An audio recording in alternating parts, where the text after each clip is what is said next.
पहला प्रश्न है, हुरून इंडिया रिच लिस्ट 2023 के अनुसार सबसे अमीर भारतीय व्यक्ति कौन बने हैं। तो हुरून इंडिया रिच लिस्ट 2023 के अनुसार भारत के सबसे अमीर व्यक्ति बन गए हैं मुकेश अंबानी। तो आंसर ए होगा। देखिए, इस लिस्ट की बात करें तो अभी हाल ही में अक्टूबर 2023 में 360 वन वेल्थ हुरून इंडिया अमीरों की सूची जारी की गई थी। तो इस लिस्ट के अनुसार भारत के सबसे अमीर व्यक्ति बने हैं मुकेश अंबानी। मुकेश अंबानी प्रथम स्थान पर हैं। मुकेश अंबानी और उनके परिवार की जो कुल संपत्ति है 8,08,700 करोड़ रुपए है और इनकी संपत्ति में 2% की वृद्धि हुई है। इनके बाद दूसरे स्थान पर हैं गौतम अडानी और उनका परिवार। इनकी कुल संपत्ति 4,74,800 करोड़ रुपए है और इनकी संपत्ति में 57% की गिरावट आई है। तीसरे स्थान पर है साइरस एस पूनावाला और उनका परिवार। इनकी कुल संपत्ति 2,78,500 करोड़ रुपए है और इनकी संपत्ति में 36% की वृद्धि हुई है। तो यहाँ पर ये लिस्ट है। तो इस लिस्ट के अनुसार भारत के सबसे अमीर व्यक्ति बने हैं मुकेश अंबानी। अगला प्रश्न, तंजानिया की राष्ट्रपति कौन है जो जेएनयू द्वारा डॉक्टरेट की मानद उपाधि से प्राप्त करने वाली पहली महिला बनी है।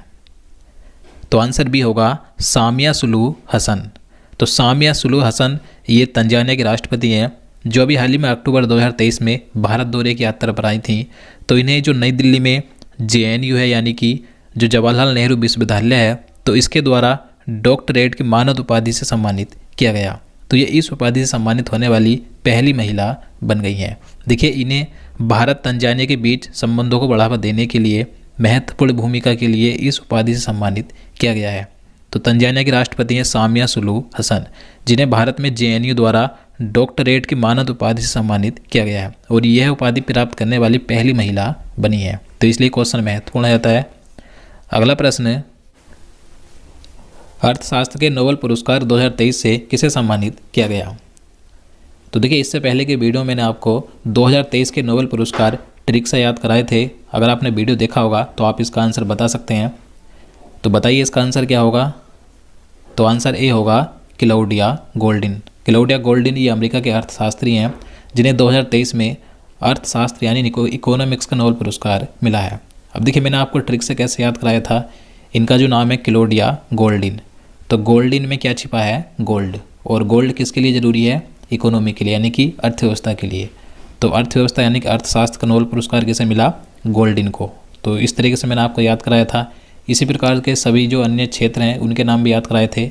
तो आप इससे पहले का जो वीडियो है उसे ज़रूर देखिएगा। ये टॉपिक आपके सभी आने वाले एग्जाम के लिए हेल्पफुल है। इसके बाद अगला प्रश्न है, वनडे क्रिकेट वर्ल्ड कप में सबसे ज़्यादा शतक बनाने का रिकॉर्ड किस खिलाड़ी ने बनाया। तो आंसर होगा रोहित शर्मा ने। तो भारतीय क्रिकेट टीम के कप्तान है रोहित शर्मा। तो इन्होंने वनडे क्रिकेट वर्ल्ड कप में अब तक सबसे ज़्यादा 7 शतक बनाने का रिकॉर्ड बनाया है। इन्होंने 7वां शतक अफगानिस्तान के खिलाफ लगाया। तो वनडे क्रिकेट वर्ल्ड कप में सबसे ज़्यादा 7 शतक बनाने का रिकॉर्ड रोहित शर्मा ने बना लिया है और इनके बाद दूसरे स्थान पर सचिन तेंदुलकर हैं जिन्होंने 6 शतक बनाए थे। फिर कुमार संगकारा और रिकी पॉन्टिंग थे, इन्होंने 5-5 शतक लगाए थे। और देखिए, रोहित शर्मा ने एक और रिकॉर्ड बनाया है। रोहित शर्मा अंतर्राष्ट्रीय क्रिकेट में सबसे ज़्यादा 556 छक्के लगाने वाले खिलाड़ी बन गए हैं। इन्होंने क्रिस गेल का रिकॉर्ड तोड़ दिया है क्योंकि क्रिस गेल ने सबसे ज़्यादा 553 छक्के जड़े थे। अब ये रिकॉर्ड रोहित शर्मा के नाम है। इन्होंने अंतर्राष्ट्रीय क्रिकेट में सबसे ज़्यादा छक्के लगा दिए हैं, 556 छक्के। तो याद रखना है। अगला प्रश्न, 37वें राष्ट्रीय खेलों का आयोजन किस राज्य में किया जाएगा। तो आंसर बी होगा गोवा राज्य में। तो 2023 में जो 37वें राष्ट्रीय खेल होंगे तो इनका आयोजन गोवा राज्य में 25 अक्टूबर से 9 नवंबर 2023 तक होगा। और इनसे पहले के जो 36वें राष्ट्रीय खेल थे 2022 के तो इनका आयोजन गुजरात राज्य में किया गया था। अगला प्रश्न, जियो मार्ट ने किसे अपना नया ब्रांड एम्बेसडर नियुक्त किया है। तो अभी हाल ही में अक्टूबर 2023 में जियो मार्ट के नए ब्रांड एम्बेसडर बने हैं भारत के पूर्व क्रिकेटर महेंद्र सिंह धोनी। तो आंसर बी होगा। अगला प्रश्न, इजराइल ने हमास के खिलाफ जारी लड़ाई को क्या कोड नाम दिया है। तो इजराइल और हमास के बीच जो युद्ध छिड़ा हुआ है तो इस लड़ाई को इजराइल ने नाम दिया है ऑपरेशन आयरन स्वार्ड। तो आंसर सी होगा। देखिए, जो हमास है तो ये फिलिस्तीन का एक सुन्नी इस्लामी कट्टर सैन्य संगठन है। तो हमास और इजराइल के बीच लड़ाई छिड़ी हुई है। इजराइल के प्रधानमंत्री हैं बेंजामिन नेतन्याहू और राष्ट्रपति हैं इसहाक हर्जोग। अगला प्रश्न, इजराइल में फंसे भारतीयों को वापस लाने के लिए चलाए गए अभियान को क्या नाम दिया गया? तो देखिए, इजराइल और हमास के बीच युद्ध चल रहा है, तो इस बीच इजराइल में जो भारतीय फंस गए हैं तो उन भारतीयों को भारत वापस लाने के लिए भारत सरकार ने ऑपरेशन अजय अभियान चलाया है। तो आंसर ए होगा, याद रखना है। अगला प्रश्न, 19वें एशियन गेम्स 2023 का आयोजन कहाँ किया गया? तो आंसर भी होगा हांगझोउ, चीन में। तो देखिए, 2023 में ये जो 19वें एशियन गेम थे तो ये 2022 में होने थे, लेकिन कोविड-19 के कारण इनका आयोजन नहीं किया गया 2022 में। तो अब इनका आयोजन 2023 में किया गया था, लेकिन ये 2022 में होने थे। तो 2023 में इनका आयोजन चीन के हांगझोउ शहर में हुआ था। इनका आयोजन हांगझोउ, चीन में 23 सितंबर से 8 अक्टूबर 2023 तक किया गया। अगला प्रश्न, एशियन गेम्स 2023 में भारत ने कुल कितने गोल्ड मेडल जीते हैं? तो एशियन गेम्स 2023 में भारत ने 28 गोल्ड मेडल जीते हैं। तो आंसर सी होगा। भारत ने एशियन गेम्स में टोटल 107 पदक जीते, जिसमें 28 गोल्ड, 38 सिल्वर और 41 कांस्य पदक शामिल हैं। तो याद रखना है। अगला प्रश्न, एशियन गेम्स 2023 में प्रथम स्थान पर कौन सा देश रहा? तो 2023 के एशियन गेम्स में प्रथम स्थान पर रहा है चीन। तो आंसर ए होगा। इसके बाद क्रम से जापान दूसरे स्थान पर है, कोरिया गणराज्य तीसरे पर और भारत है चौथे स्थान पर। भारत ने टोटल 107 पदक जीते हैं और भारत के अब तक का एशियन गेम्स में सबसे अच्छा प्रदर्शन रहा। तो याद रखना है। अगला प्रश्न,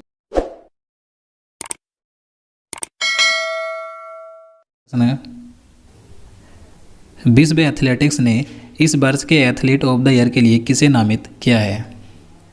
तो आंसर ए होगा नीरज चोपड़ा को। तो नीरज चोपड़ा एक भारतीय जैवलिन थ्रो खिलाड़ी हैं। इन्होंने अभी हाल ही में एशियन गेम्स में गोल्ड मेडल भी जीता है, तो इन्हें एथलीट ऑफ द ईयर के लिए नामित किया गया है।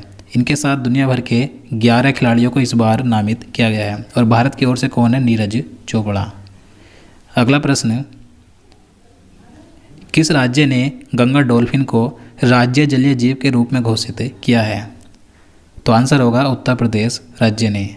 आप सभी जानते हैं गंगा डॉल्फिन ये भारत का राष्ट्रीय जलीय जीव है, तो अब उत्तर प्रदेश सरकार ने इसे उत्तर प्रदेश का राज्य जलीय जीव घोषित किया है। तो गंगा डॉल्फिन किस राज्य का राज्य जलीय जीव घोषित किया गया है?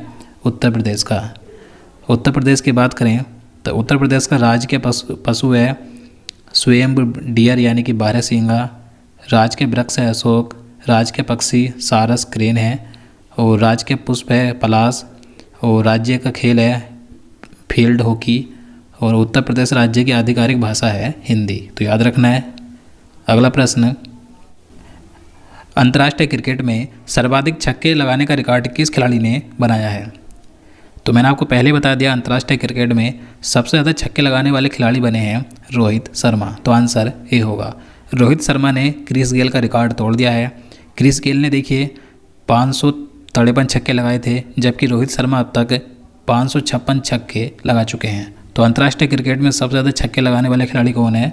रोहित शर्मा, जो कि भारतीय क्रिकेट टीम के कप्तान हैं। अगला प्रश्न, फोर्ब्स की वर्ल्ड बेस्ट एम्प्लॉयर्स 2023 की लिस्ट में शामिल एकमात्र भारतीय लोक उपक्रम यानी कि PSU कंपनी कौन है? तो आंसर बी होगा NTPC लिमिटेड। तो देखिए फोर्ब्स की जो वर्ल्ड बेस्ट एम्प्लॉयर्स 2023 की लिस्ट है, तो इस लिस्ट में जो भारतीय लोक उपक्रम है NTPC लिमिटेड, तो ये एकमात्र भारतीय लोक उपक्रम है जिसे इस लिस्ट में शामिल किया गया है। NTPC लिमिटेड ये विश्व में रैंकिंग में शीर्ष 700 कंपनियों में से 261वें स्थान पर है। तो ये भारत का एकमात्र लोक उपक्रम है जो कि इस लिस्ट में शामिल है। अगला प्रश्न है, Indo American chamber of commerce के राष्ट्रीय अध्यक्ष के रूप में किसने पदभार ग्रहण किया? तो अभी हाल ही में अक्टूबर 2023 में Indo American chamber of commerce के राष्ट्रीय अध्यक्ष बने हैं पंकज बोरा। तो आंसर बी होगा। नेक्स्ट क्वेश्चन, 16वें कृषि विज्ञान कांग्रेस का आयोजन किस शहर में किया गया? तो 2023 में अक्टूबर 2023 में 16वें कृषि विज्ञान कांग्रेस का आयोजन केरल के कोच्चि शहर में किया गया था। तो आंसर ए होगा। क्वेश्चन नंबर 18 है, G20 पार्लियामेंट स्पीकर्स समिट यानी P20 का आयोजन कहाँ किया गया? तो आंसर ए होगा, नई दिल्ली में। देखिए आप सभी जानते हैं 2023 में G20 की अध्यक्षता भारत ने की और 2023 में G20 का शिखर सम्मेलन भारत की नई दिल्ली में आयोजित किया गया था। तो जो G20 के पार्लियामेंट स्पीकर्स की समिट है, यानी कि जो G20 के सदस्य देश हैं, तो उन देशों के संसदों की पीठासीन सभापतियों की बैठक यानी P20, तो इसका आयोजन भी नई दिल्ली में किया गया था। तो याद रखना है। और ये इसका देखिए 9वां सम्मेलन था। अगला प्रश्न है, जलवायु परिवर्तन के लिए स्पिनोजा पुरस्कार 2023 से किसे सम्मानित किया गया? तो आंसर ए होगा, डॉक्टर जोइता गुप्ता को। तो डॉक्टर जोइता गुप्ता ये भारतीय मूल की नीदरलैंड में एक प्रोफेसर है जिन्हें जलवायु परिवर्तन की रोकथाम के क्षेत्र में काम करने के लिए नीदरलैंड में विज्ञान के सर्वोच्च पुरस्कार स्पिनोजा 2023 से सम्मानित किया गया है। तो याद रखना है। अगला प्रश्न है, सेतु बंधन योजना के तहत किस राज्य में 118.50 करोड़ रुपए के 7 पुल परियोजनाओं को मंजूरी दी गई है? तो आंसर सी होगा, अरुणाचल प्रदेश में। तो केंद्र सरकार ने अभी हाल ही में अरुणाचल प्रदेश राज्य में सेतु बंधन योजना के तहत 118 करोड़ रुपए के 7 पुल परियोजनाओं को मंजूरी दी है। यानी कि ये जो बजट है करीब 118 करोड़ रुपए से ऊपर का, तो इस बजट से अरुणाचल प्रदेश राज्य में 7 पुल परियोजनाओं को निर्माण किया जाएगा। तो याद रखना है। इसके बाद अगला प्रश्न है, वर्ल्ड कप 2023 में भारत और पाकिस्तान के बीच मैच किस स्टेडियम में खेला गया? तो देखिए जो 2023 का ये वर्ल्ड कप चल रहा है, तो जो भारत और पाकिस्तान के बीच 14 अक्टूबर को जो मैच है, तो ये मैच अहमदाबाद में नरेंद्र मोदी स्टेडियम में खेला जाएगा। यानी कि आज 14 अक्टूबर को ये मैच खेला जाएगा।